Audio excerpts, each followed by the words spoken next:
Brought to you by TechnoSpark 20 series smartphones.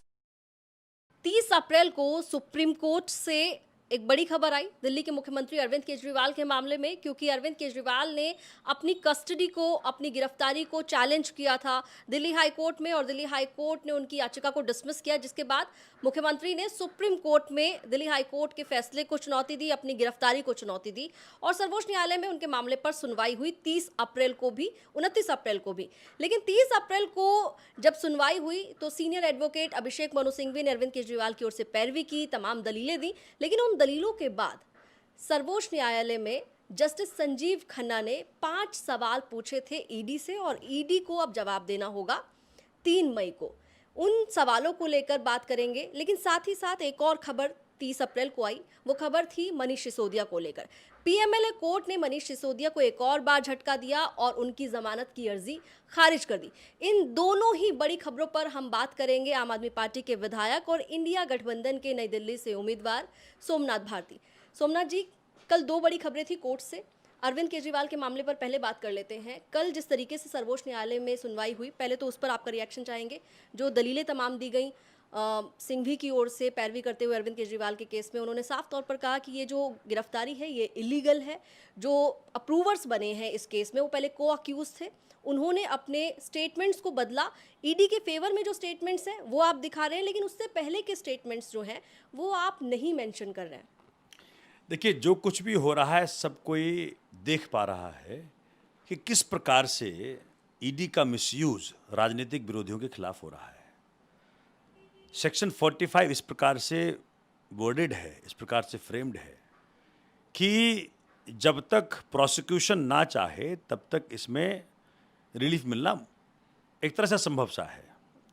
आप देखें कि पिन पॉइंटेड सवाल पूछा है कि चुनाव के दौरान ये गिरफ्तारी क्यों। इस सवाल का जवाब जानने के लिए पूरा देश बेचैन हो रहा है, सबको 3 मई का इंतजार है। यही सवाल हम पूछ रहे हैं सबसे पहले। अगर आप देखिए भाजपा से हमने क्या सवाल पूछा है, चुनाव की घोषणा के बाद चुनाव आयोग इस देश का मालिक होता। अगर आपको याद होगा, टीएन शेषन जब चुनाव आयोग के हेड हुआ करते थे, उस वक्त टीएन शेषन ने ऐसा माहौल बना के रखते थे देश में कि केंद्र सरकार चुनाव को किसी प्रकार से प्रभावित ना कर सके। आज क्या हो रहा है, 3 सदस्यीय कमेटी का जो गठन है वो क्या है, 3 सदस्य में 2 तो एक तो मोदी जी खुद है और एक मोदी जी का आदमी है, तो नेचुरल सी बात है पूरा का पूरा चुनाव आयोग मोदी आयोग है। अब ऐसे माहौल में अगर अनबायस्ड होता चुनाव आयोग तो सवाल करता कि आप ऐसे अरेस्ट नहीं कर सकते, चुनाव को आप इफेक्ट कर रहे हो। तो यही सवाल माननीय उच्चतम न्यायालय ने पूछा है, और ना तो पैसे की रिकवरी है, ना तो कोई स्टेटमेंट इस प्रकार से है, और जो 9 स्टेटमेंट्स में केजरीवाल जी का नाम नहीं है। अनुराधा जी, मैं वकील हूँ, रोज़ देखता हूँ बंदों को जेल जाते हुए, जेल से निकालते हुए, यही मेरा काम है। बड़े से बड़ा व्यक्ति जेल में टूट जाए, जो व्यक्ति साथ ताउम्र एसी में रहा हो, बड़ी बड़ी गाड़ियों में चला हो, आप उसको 6 महीने जेल में बंद कर दिया आपने, तो नेचुरल सी बात है उसको आप बोलते कि केजरीवाल जी को छोड़ो। अगर आप उसको तो मोदी जी का नाम लेगा तब तेरे को छोड़ूंगा, वो मोदी जी का नाम ले लेता। इसलिए सबको पता है कि 9 स्टेटमेंट्स, अच्छा सेक्शन 50 में कोई भी स्टेटमेंट जो आप दे रहे हो उसका सत्यता आपको सुनिश्चित करना है। या तो पहले स्टेटमेंट सत्य हैं, या बाद का जो आपने अरविंद जी का नाम लिया है जब आपकी उनसे डीलिंग हो गई, या वो सत्य है। तो एक तो झूठ है, उसके ऊपर पूरी कार्रवाई होनी चाहिए।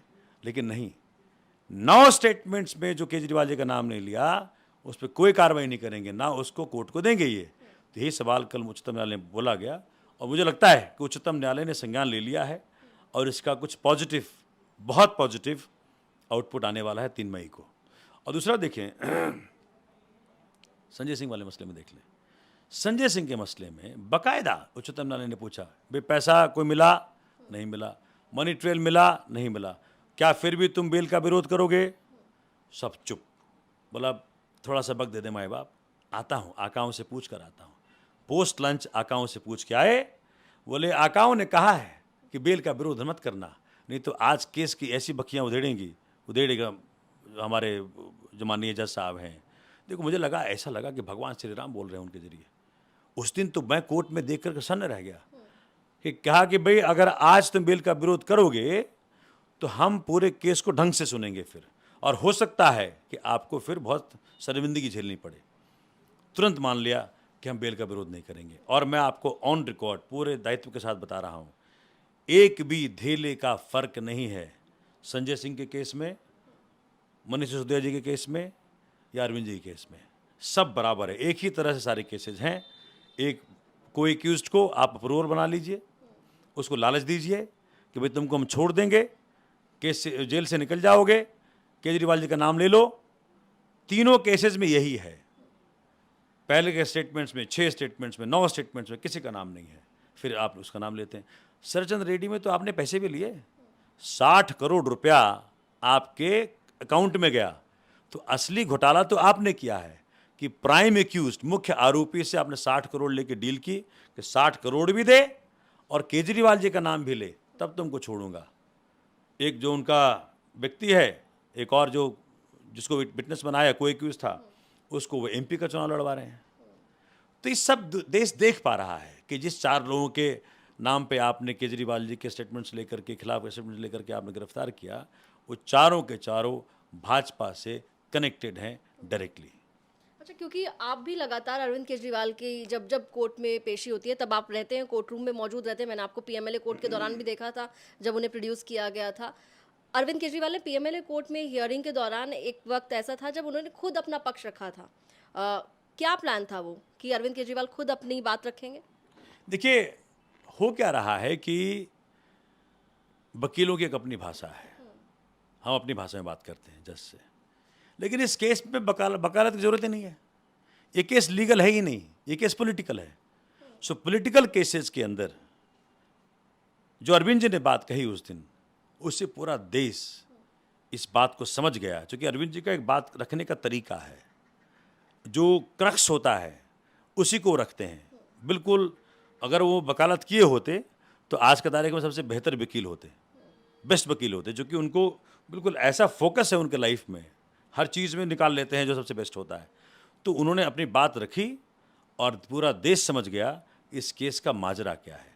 केस का माजरा सिर्फ इतना है कि आप एक 3 बार के चुने हुए मुख्यमंत्री को इसलिए जेल में डालते हो चुनाव घोषणा के बाद क्योंकि आपको उससे डर लगता है, आप चाहते हैं कि वो चुनाव प्रचार ना करे, और सिर्फ यही इसी कारण से आपने उस व्यक्ति को जेल में डाल रखा है। लगता है सुप्रीम कोर्ट से कोई राहत अरविंद केजरीवाल को मिल पाएगी? चुनावों से पहले दिल्ली में अरविंद केजरीवाल प्रचार करते हुए नजर आ जाएंगे? देखिए, हम सब होपफुल हैं, क्योंकि हमारे पास कोई और रास्ता तो है नहीं। उच्चतम न्यायालय के अलावा कहाँ जाएंगे? भगवान श्री राम के दरबार में तो पहले हाजिरी लगा चुके हैं हम लोग। भगवान बहुत दयालु हैं और बजरंगबली जी का तो खास करके हम लोग पर कृपा है।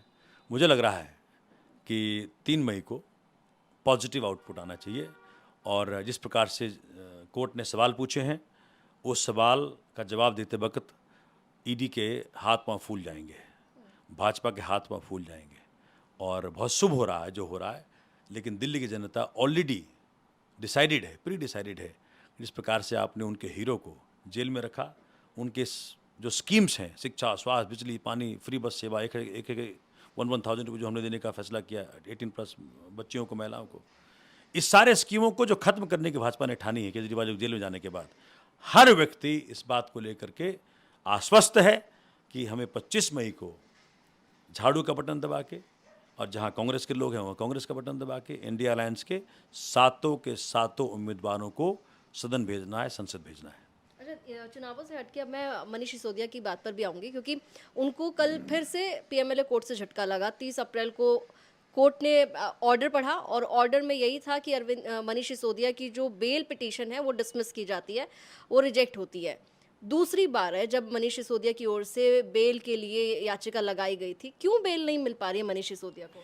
देखिए, बेल मिलेगा तो मुझे लगता है, जहाँ तक जो पैटर्न दिख पा रहा है मुझे, जहाँ तक जो दिख पा रहा है कि भाई बेल मिलेगा, तो लगता है सुप्रीम कोर्ट से ही मिलेगा, जो लग रहा है मुझे, क्योंकि ऐसा माहौल बना दिया इन लोगों ने। तो मुझे लग पा रहा है कि बहुत जल्द अभी हाई कोर्ट जा रहे हैं हम लोग, और आपको याद होगा माननीय जस्टिस खन्ना साहब ने कहा था कि 3 महीने बाद आना। तो जब हाई कोर्ट और फिर सुप्रीम कोर्ट जाएंगे, हो सकता है हाई कोर्ट से मिल जाए, नहीं तो सुप्रीम कोर्ट से मिल जाएगा।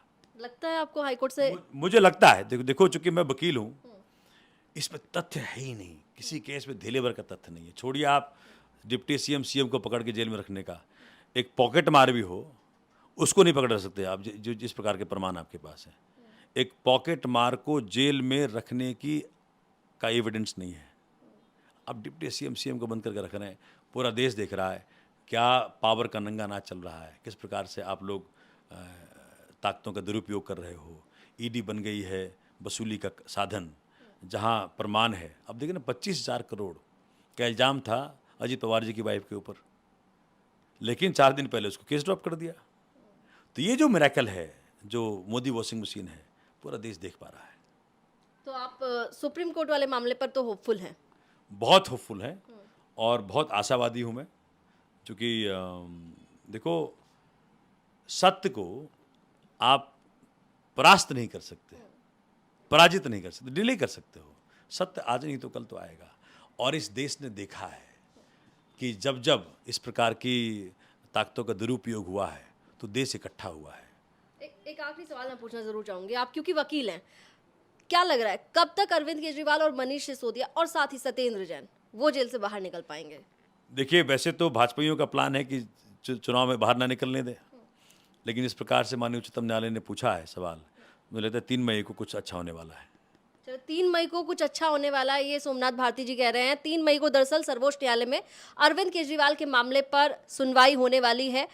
मनीष सिसोदिया के मामले को लेकर अगर बताएं आपको, तो उन्हें फिलहाल पीएमएलए कोर्ट से झटका लगा, लेकिन अब वो पीएमएलए कोर्ट के फैसले को चैलेंज कर रहे हैं हाई कोर्ट में। हाई कोर्ट में क्या होता है वो हम आपको बताएंगे, सर्वोच्च न्यायालय में क्या होता है वो भी आपको बताएंगे। लेकिन सोमनाथ भारती जी कह रहे हैं कि 3 मई को कुछ अच्छा होने वाला है, पॉजिटिव है काफ़ी ज़्यादा अरविंद केजरीवाल की हियरिंग को लेकर। फिलहाल देखेंगे सुप्रीम कोर्ट क्या फैसला देता है। कैमरामैन रंजीत के साथ अनुराधा तंवर, दिल्ली तक के लिए।